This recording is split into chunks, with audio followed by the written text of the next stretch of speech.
If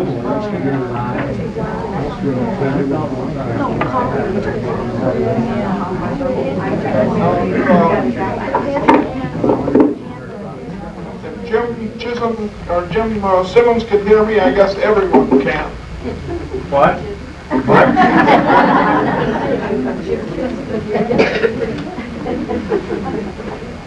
Welcome, I want to welcome all of you to what may be the first ever type of, this type of a show that we have here in the Wayne Historical Museum. We would like you to all realize, of course, that this is your museum.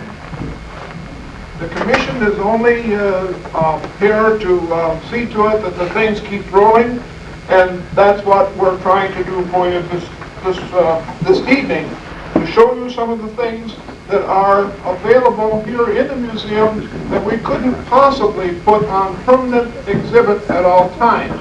Now there are some, and you'll notice the last 3 pages in your booklet, there are hats there described that you'll find in the showcases, on the models, and so forth, that are here on permanent display. Also, some of them up in the upper level. And we hope that you would take the time sometime, either tonight or sometime in the future, if you'd come by and look things over more or less at your leisure. I've got a little ditty here that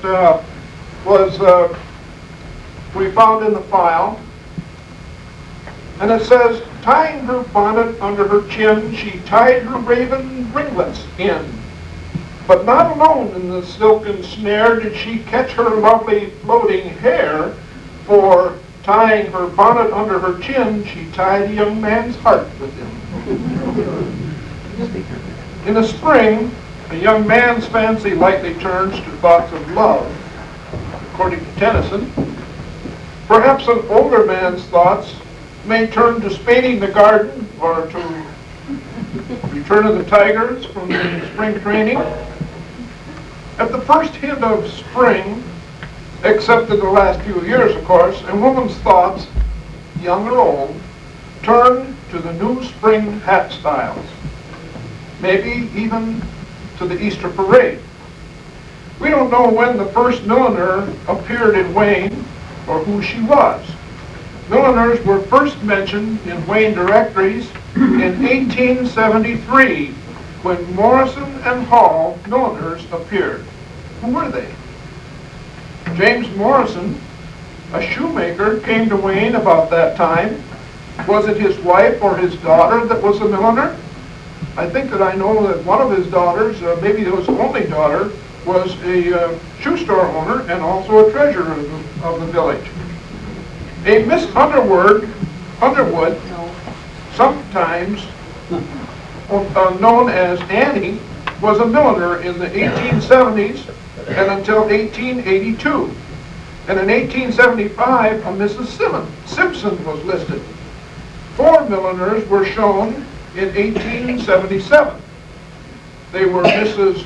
O.N. Baker, Mrs. Rosanna Greening, Mrs. Kate Steers, and Mrs. Ann Vining. Mrs. Vining was the mother of Estelle Bunting, who would have been 13 in 1877. Mrs. Bunting was always known for her interest in hats. She used to have her hats made at Irving's in Detroit, and even Mr. Irving sometimes came out here to wait on her. She felt a costume was not complete without a hat, and nor was it complete without a pair of gloves.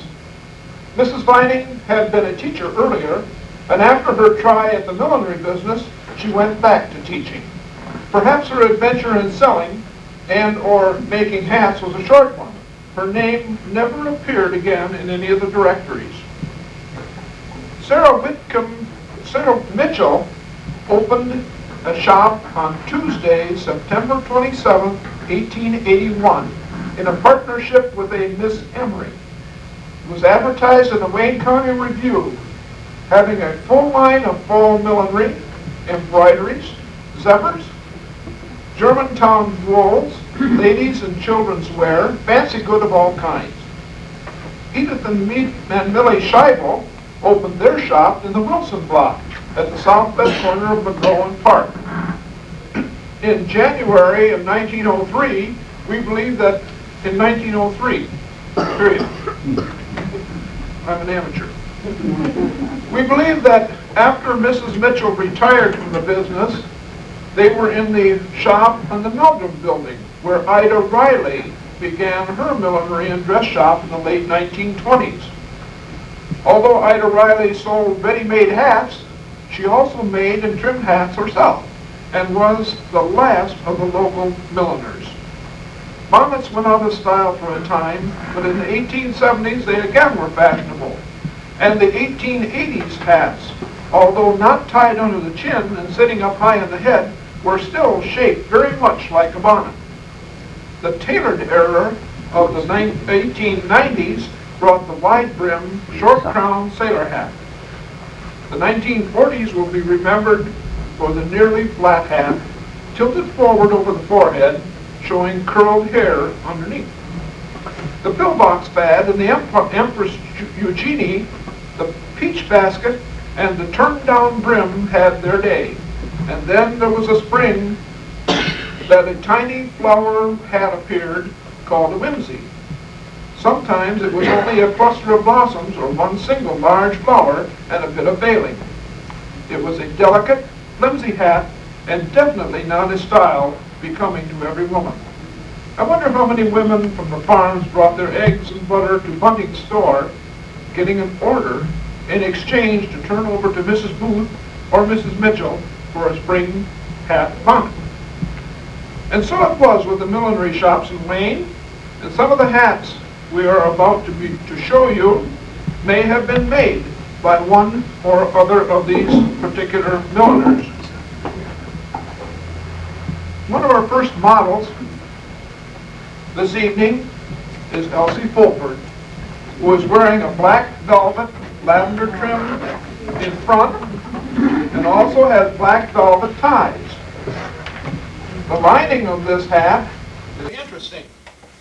When you look the hats over on display after the show, I wonder if you might take note of this. It's different. This particular hat was donated by Mrs. Helen Stellwagen Crumley in 1969. Mrs. J. Stellwagen and Helen Taylor Stellwagen were the donors' grandparents. Many of you might know the Stellwagens. And now, let me introduce you to a nice speaker. Elsie Fulford will take over from here. Thank you. Thank you, Jim. And welcome. So glad that we could have you all out here tonight. As you probably note in the book, we wanted to do a fashion show. And when we started digging into things we had in the attic, we found we had scads and scads of stuff. And we ended up knowing that we couldn't do it this quick, a full fashion show. So we decided to just settle on the hats. So, let's see if we can tickle some of your memory. We have a few men's hats, too, that I think will tickle. This hat on our next model was Nelda Doletsky. Was from the Hudson's Woodward shops in the spring of 1962. It was bought there. It's made of white organza, edged with narrow gold braid. The donor of this hat was Mrs. Donald Hanchett, which you all know was the backbone behind this museum and the getting it started and that. She loved hats, evidently, because we have quite a few. And I think that's very becoming now. Our next model goes back a little ways. Not the model, but the hat.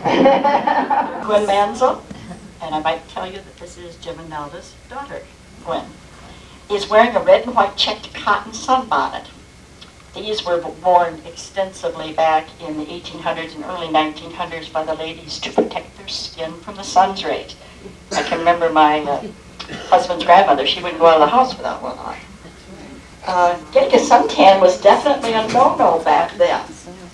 And the doctors today agree that they were probably right. We should wear sun protection from the sun when we work outside. The donor on this one is unknown, and we have some things here in the museum that very possibly came in with other things and got separated. So we don't know really who donated it, but it is a typical work-type sunbonnet. Thank you, Gwen. Next is her sister, Barbara Huseby, another of Nelda and Jim's daughters. She's going to work in a plain blue dust cap with blue and white dots on the ruffle. This opens out for washing and ironing. And, the women put these on and wore them when they were doing the housekeeping. It wasn't as easy to do your hair. Most people had long hair. You didn't wash it every day like we do now. And this kept you from getting dirty when you were doing your housework. This was once worn by Nellie Willett and donated by Mrs. Alice Hooks, sitting up here in the front row. In 1982, Alice gave this to me. I have a note on here that after World War I, the Willets settled in Wayne, and Mr. Willett was a carpenter, a wood finisher, and a painter from 1919 to 1930. Next we have Nelda again.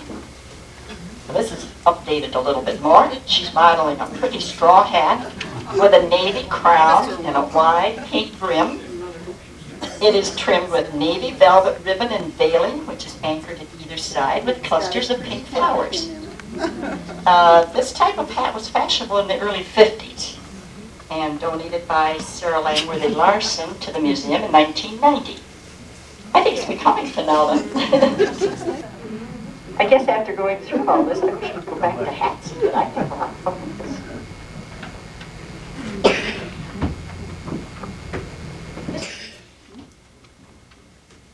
This gentleman,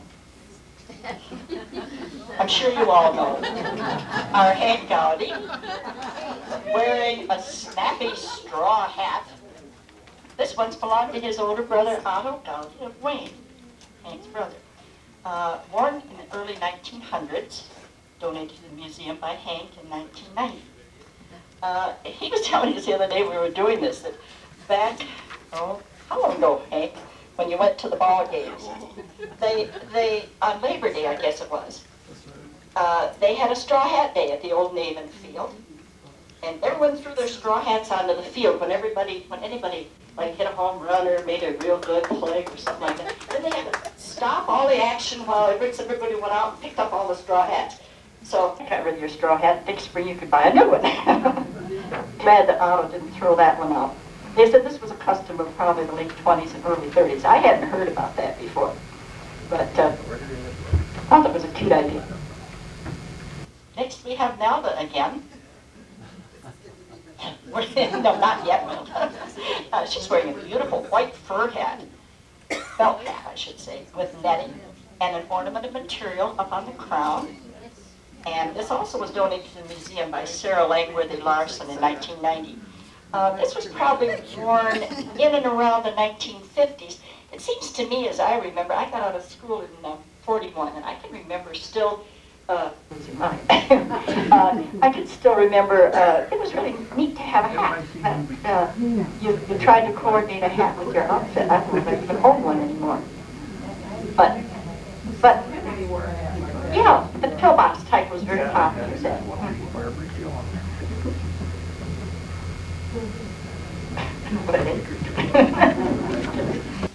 Gwen's bringing me a hat pin. See if I can find a hole in my head here somewhere. I'm hooking on it. Gwen is wearing a skull cap, and the proper name for this is a calotte. C-A-L-L-O-T-T-E. We even learned a few things while we were doing this. I could just see this with a beaded dress in the 20s during the Charleston. It's made of black net. It's trimmed with about 1.5 inch band of gold sequins. Originally worn by Eloise Kelly Dicher, I have it, D-I-C-H-R, in the 1920s. The name is not familiar to me, but it was donated by her son, William Foster, to the museum in 1977. That's cute. Next, we have her sister, Barbara Huseby, modeling a yellow beige straw hat trimmed with deeper shade of velvet ribbon. We all decided it would make a good coolie cap. We had a lot of laughs doing the trying these on. And the label inside this hat reads Hudson Salon in Detroit. Donated by Mrs. Hanchett in 1969. From about the 1956 era. This hat is in very good condition, whether Mildred didn't wear it a lot or it just was made of good material that held up well. Keeps your brains intact. I hope you understand being Could be. That's really cute of her. Next we have James David Valetsky wearing a white dress hat. Not gorgeous, right? The Art Allen Men's Store donated this to us in 1987. I believe it was brand new. It was probably made for special occasions, such as being elected to a high office in a club or in a groom board at his wedding or something on that order, but very stylish. I have nothing. Okay, Melda again. I like this one. I like this really well. This is an orange felt hat with a high crown and grosgrain ribbon trim. And on the inside, it says it's an original Ken Blair exclusive from the fall of 1967. This was another one of Mrs. Hanchett's hats. And I love the colored material. We're going to have all of these laid out on the tables out here. And after you have your refreshments, or as you're having your refreshments, we want you to go out and take a look at them. We said your refreshments. We want you to go out and take a look at them. We said, like the inside of this one, the lining is pretty easy outside. The way they really took a lot of care in the detail of the things that they made back in the old days. Much more so than we do now. Now we have Gwen modeling fancy ladies' hats from the 1920s. I can see her at a garden party with this lovely hat. We couldn't decide how you were supposed to wear it. We've had it on in all directions, and maybe some of you could tell us how. You think it was like that? Yeah. Really? I still like to kind of cut them one side myself, but it's really pretty. The material in this is like a pale pink horsehair type of material. As I say, it could have been used for a bridal party or a member bridal party or a summer garden party. A summer wedding. Summer wedding, yeah, beautiful. I think that's my favorite hat. This was also donated by Mrs. Sarah Langworthy Larson to the museum in 1990. Thank these people that have given these hats to the museum. I think it's just a wonderful way of remembering maybe a little better times. Now we have Barbara Huseby modeling a lovely Angora hat with burnt orange band. And this was purchased from the Francis shop, which I don't know where the Francis shop was, but it doesn't say. This is the Francis shop. I believe that this belonged to Bessie Lenz. Oh, no, not a lens hat. Here we got. You're wearing it. Take it. Barb works in the office over at Utes. I should work at lens. I'm the wrong one wearing this. When she found out the other day we had about 3 hats and they all ended up on her that came from Utes. I meant from Lens. No. Barney tells us that he remembered about the hats, about the time that his mom bought a new hat was when they were going to a football game with the entire family in tow. Oh, darn, they don't get that dressed up to go to football games today, do they? Yeah. Heavy coats and stuff. Now I think we have Nalda coming next with a light blue small hat. We're wearing Nelda out. One of our models had to back out at the last minute, was ill. She's wearing this little blue hat made of silk flowers with a light blue netting. This is the one that was called a whimsy type hat. I think that about the last hat I owned was one of those, and I liked it. There again, another style from the 50s. and donated by Sarah Langworthy Larson of Wayne in 1990. But I think those were cute. I had one something like that I got married in.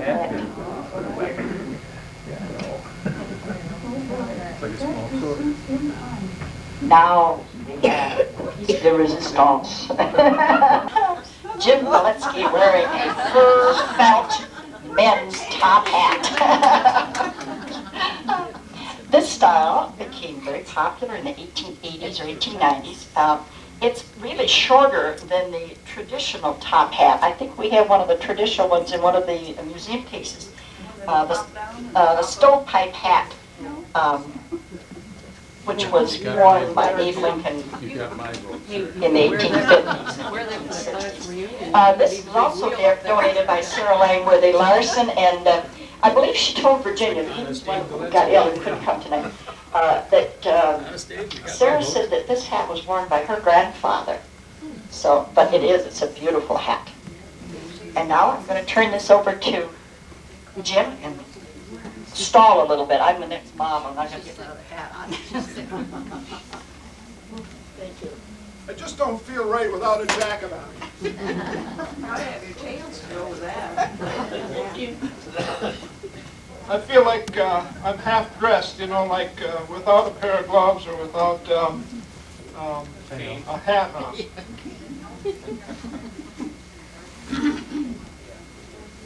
The next hat that we have, we hope that maybe I can tell you a little bit about this particular hat that I'm wearing. A beaver hat was made in a sort of a peculiar fashion, maybe for some people today. They took the beavers and the pelts of the beaver, and they removed the coarse hairs of the beaver first, the outside fur that you normally see on a beaver, in order to get to this fine fur underneath.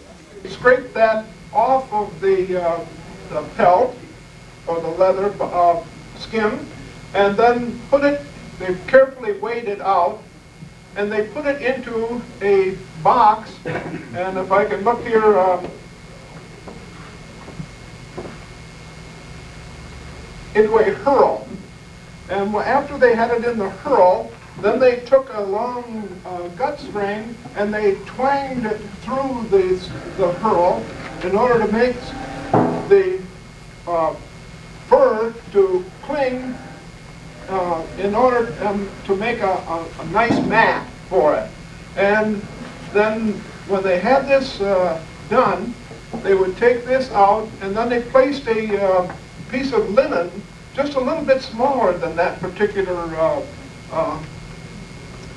mat that they had made, and then they made another one and placed it on top of it, pressed those two together, and that is what the hat is finally made from. Of course, there are many processes in between, one of them being the snatching of the pieces of felt out of a hot vat and placing it on the block, forming it into a crown hat, allowing it to dry sufficiently long enough, placed it on the block.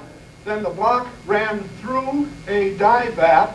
The dye vat then was taken out of the dye vat and placed into a drying oven. After it was dried, it was trimmed. A band was put on the outside, the leather band on the inside, and also the band around the outside edge. Make it a finished hat. So that maybe that's why you can understand a little bit about the cost of a felt hat. We're ready now. Good. I can quit yakking. Our next model is Elsie Fulford, and she's modeling one of these things that's called a cloche. Did I get that right, cloche? Okay, cloche. Okay, that's a cloche. It's of varying shades of blue satin. Now, the label reads that it's an original Kathy from California. In 1962, it was a 1962 design, and it came from Hudson's Woodward Shop. Here knows where Woodward Shop was. This particular hat was donated by Mrs. Hanchett in 1969. The label on the next hat reads, Leslie James Hudson, The Woodward Shops. Our model is Gwen Manzel. It's a green felt trimmed with matching gross grain ribbon. Grow grain.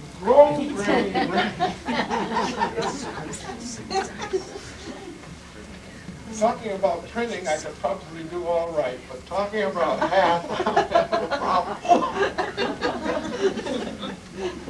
It has a large flat button on the top that's also covered with matching trim, stitching.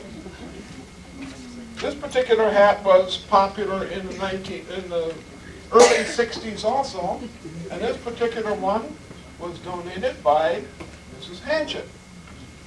I wonder if you noticed that there's quite a few of them. I don't know how come, but we just went up there and started selecting hats, and quite a few from Mrs. Hanchett. Our next model, Elsie Fulford, has a small navy blue velour hat trimmed with matching satin piping. This style of woman's hat came into vogue after World War II, as the U.S. was trying to get back to quote-unquote normalcy.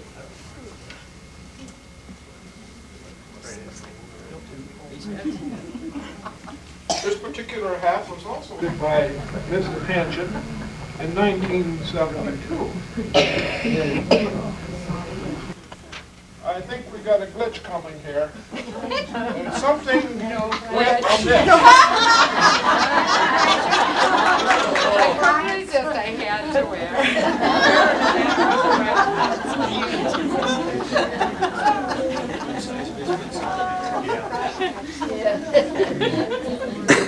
Should have wore yours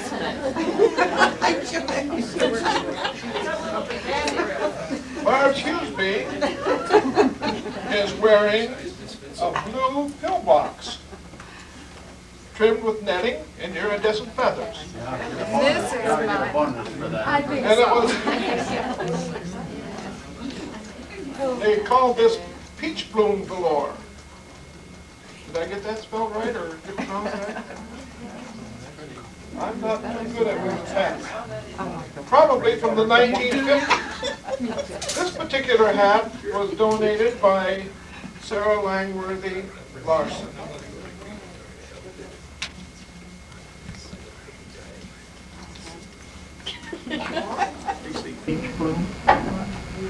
This black Stetson Derby, modeled here by Matt Mansell, was reportedly purchased from Mulholland's men's store in about 1925. Not quite so fast, Matt. I forgot what the beholder looked like. This particular hat was donated by Jim Gravengood in 1987. This hat, as you might remember, some of you might be old enough to remember that this hat was very popular in the late 1890s, and it actually survived until the snap-brim hats of the 1920s and 1930s came into favor. I can remember my dad having one.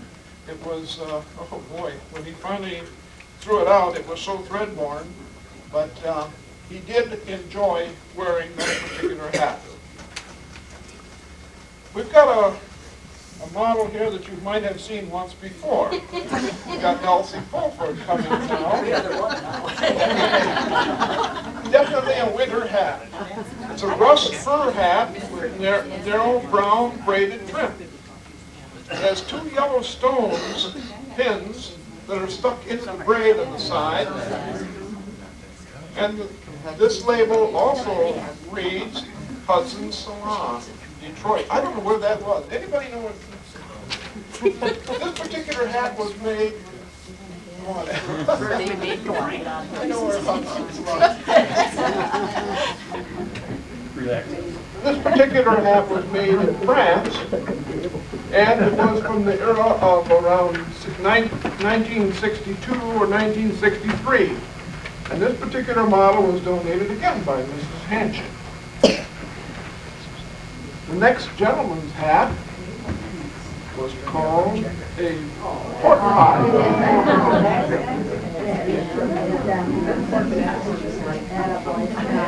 Worn by Ben Huseby. Has that famous and infamous mother who was out here before. This particular hat, you might relate that style to the film Sound of Music.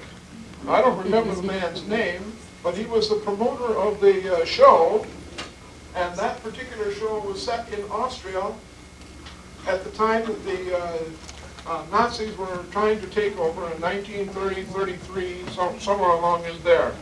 This particular hat was donated by Mr. Art Allen, who just happens to be here with us this evening. I'm happy to see you here.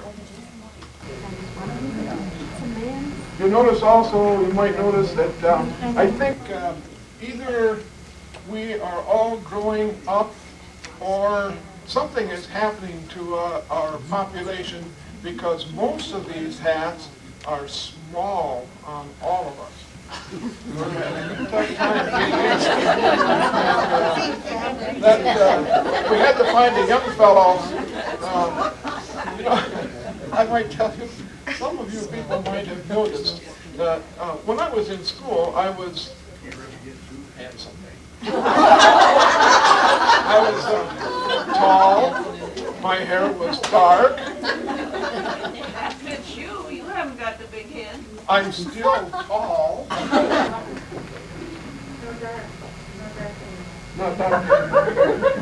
Not too handsome anymore either. I used to be intelligent also.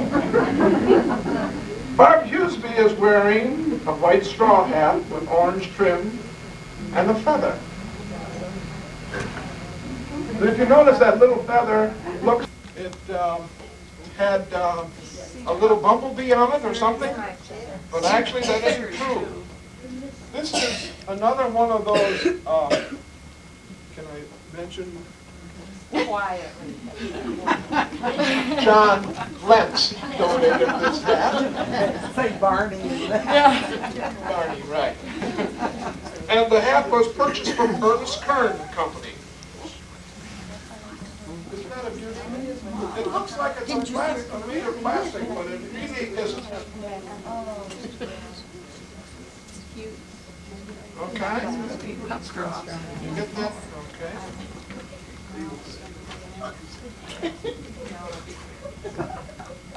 Gwen is giggling on this one. She thinks she's Carmen Miranda.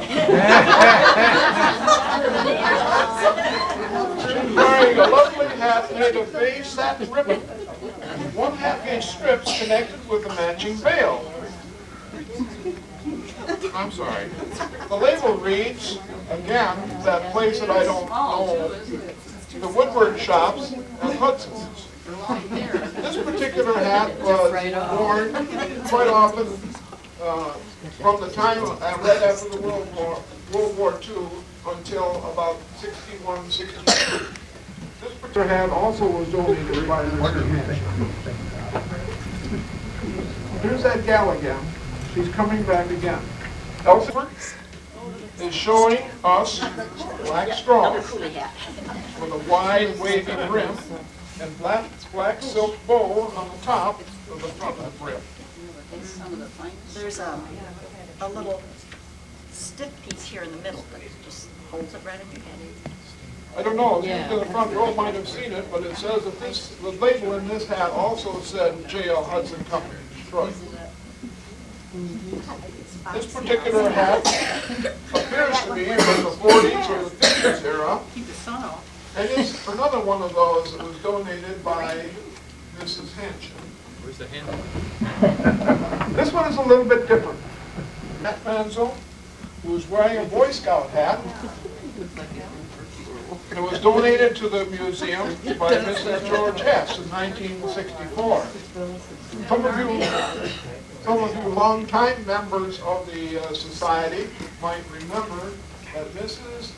George Hess was one of the founding charter members of the society, and it was because of her and a few of the other people that we have a museum like we have today.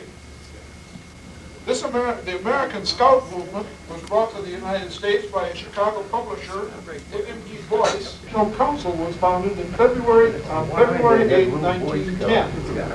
The Scout movement was actually originated in England by Sir Robert Baden-Powell. And this hat was worn by the Scouts until the late 1940s. Some of you might have been in the Scout troops at that time, in the 1940s, or you might have had boys who belonged there, and it just happened that one of our commissioners, Bob Little, was a scoutmaster for quite a while there. And before George Hess Jr. left the scouting movement, he did become an Eagle Scout. And at that particular time, that style of hat was changed into what we call the overseas hat, or one that could be worn on your belt or in your epaulets. The next hat, is this another one of those? No, this is a different one. Okay. This hat worn by me is really a small bonnet. It's a black shell covered with pleated black material and has black ribbon ties. Some of you might have remembered your mother wearing one of these hats. This one belonged to Mary Fuller Katie, who was wife of Colette, I believe it is, Colette Katie, who was the grandmother of the donor, Mrs. Donald Ryder. And I might, those of you who don't remember Katie, or Katie Corners, or Katie School, Colette Katie married Mary Pullen, owned a farm east of Wayne Road at the corner of the road now known as Marquette. He had 5 daughters: Ellen Katie Wright, Eva Katie Smith, Viola Katie, Bessie Katie Smith, and Bernice Katie Lane. All of them are deceased now. But we might also take note that Mrs. M. Eva Smith was the mother of Clyde Smith. And I don't think anybody around here has ever been to Clyde Smith and bought some fruits and vegetables. He had that huge farm there. Well, yeah, Clyde might be gone, but everything is still there. And we might remember also that Katie Smith, Bessie Katie, was one of the school teachers at